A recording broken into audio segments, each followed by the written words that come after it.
नमस्कार, मी गौरी सबनीस। अग्निकांडाच्या दुसऱ्या दिवशीही प्रिव्ही कारखाना धुमसतोय। अग्निकांडाच्या दुसऱ्या दिवशी प्रिव्ही ऑर्गॅनिक कारखान्यातील आग नियंत्रणात आली असली तरी ती पूर्णपणे विझलेली नाही। कारखान्यातील विविध यंत्रणांमधून धूर निघतोय। यावर अग्निशमन दलाच्या माध्यमातून पाणी आणि फोम मारण्याचं काम शुक्रवारी देखील सुरू होतं। धोका टळला असून आता शासन, पोलीस तसंच कारखाना प्रशासनाच्या माध्यमातून पंचनामे तपास काम सुरू झालंय। या अग्निकांडाच्या पार्श्वभूमीवर माजी आमदार माणिक जगताप यांनी नाणारसाठी भांडताय, महाडची घटना हा तर ट्रेलर आहे असं सूचक विधान करत शिवसेनेला लक्ष केलंय।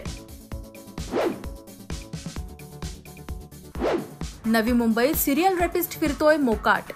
नवी मुंबईत एक सिरियल रेपिस्ट मोकाट फिरतोय।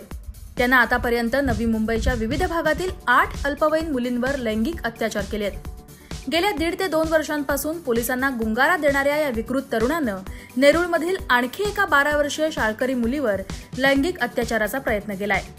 या घटनेमुळे नवी मुंबई पोलिसांची झोप उडाली असून त्याला पकडण्यासाठी विशेष पथक तयार करण्यात आलंय। तसंच सदर विकृत तरुणाबाबत माहिती देणाऱ्यांना 25,000 रुपयांचं बक्षीस देखील जाहीर केलंय। रायगडात 34 अनधिकृत शाळा, प्रवेश न घेण्याचं पालकांना आवाहन। रायगड जिल्ह्यात 34 शाळा बेकायदेशीररित्या सुरू आहेत। यात एकट्या पनवेलमधील 18 शाळांचा समावेश आहे। शासनाची परवानगी नसल्यामुळे पालकांनी आपल्या पाल्यांना या शाळांमध्ये प्रवेश घेऊ नये असं आवाहन रायगड जिल्हा परिषदेचे शिक्षणाधिकारी शेषराव बढे यांनी केलंय। अन्यथा अनधिकृत शाळेत प्रवेश घेणाऱ्या विद्यार्थ्यांची परीक्षा अन्य मान्यताप्राप्त प्राथमिक शाळेतून घेतली जाणार नाही। यामुळे विद्यार्थ्यांचं शैक्षणिक नुकसान झाल्यास त्यास पालकच जबाबदार राहतील असंही बढे यांनी स्पष्ट केलंय। कर्जतमधील तहानलेल्या 23 वाड्या, 7 गावांना टँकरनं पाणी पुरवठा। कर्जत तालुक्यातील ग्रामीण आणि दुर्गम भागात पाणी टंचाईच्या तीव्र झळा बसतायत। तालुक्यातील एकूण 34 गावं आणि 43 वाड्या प्रशासनाकडून पाणी टंचाईग्रस्त घोषित केल्या आहेत। यापैकी 23 वाड्या आणि 7 गावांना शासकीय टँकरनं पाणी पुरवठा सुरू करण्यात आलाय। 1 दिवस आड हे टँकर येथे पोहोचतायत। सांगली जिल्ह्यातून आलेले 3 टँकर इथल्या लोकांची पिण्याच्या पाण्याची तहान भागवत असून 12,000 लिटर पाणी वाहून नेण्याची क्षमता असलेल्या या तिन्ही टँकरला GPS यंत्रणा बसवण्यात आली आहे। रोहा कोलाड रस्त्यावर शॉर्ट सर्किटनं आग। रोहा कोलाड रस्त्यालगत असलेल्या चौधरी फॅब्रिकेशन वर्कशॉप जवळ शुक्रवारी दुपारी 2:15 वाजण्याच्या सुमारास आग लागली। दुपारी सुटलेल्या जोरदार वाऱ्यामुळे लोंबकळणाऱ्या विद्युत वाहिन्यांमध्ये घर्षण होऊन शॉर्ट सर्किट झालं आणि त्याची ठिणगी खाली असलेल्या गवतात पडून ही आग लागली। मात्र धाटाव येथील अग्निशमन दलाच्या जवानांनी कार्यतत्परता दाखवत ही आग आटोक्यात आणल्यामुळे अनर्थ टळला। मात्र या परिसरात आगीमुळे मोठ्या प्रमाणात धूर झाल्याचं पाहायला मिळालं। कळंबोलीतील पवार कुटुंबियांची सामाजिक संदेश देणारी लग्नपत्रिका। लग्नपत्रिका म्हटलं की शेकडो नावांची यादी, त्याचबरोबर वेगवेगळ्या डिझाईन्स पाहायला मिळतात। मात्र कळंबोली सेक्टर 14 मधील आशीर्वाद सोसायटीत राहणाऱ्या पवार कुटुंबियांनी या सर्व गोष्टींना फाटा दिलाय।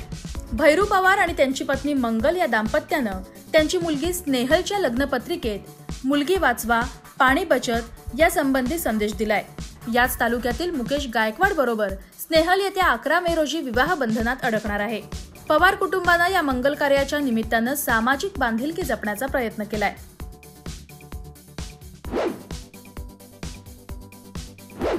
धाटाव MIDCतील दानशमन ऑर्गॅनिक कंपनीनं 19 कामगारांना तडकाफडकी काढलं।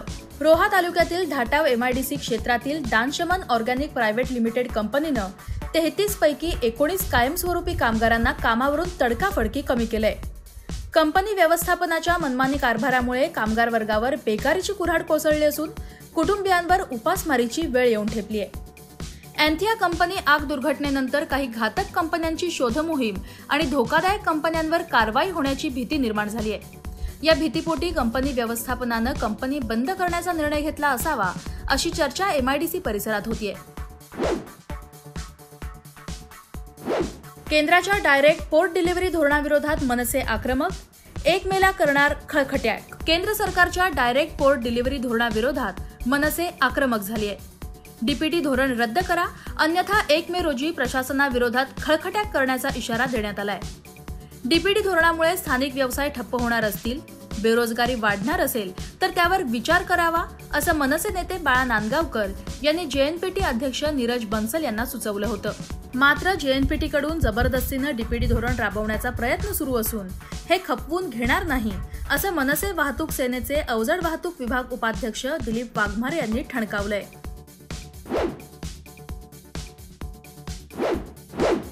आजच्या बातमीपत्रात इतकंच. पाहत रहा रायगड टाइम्स.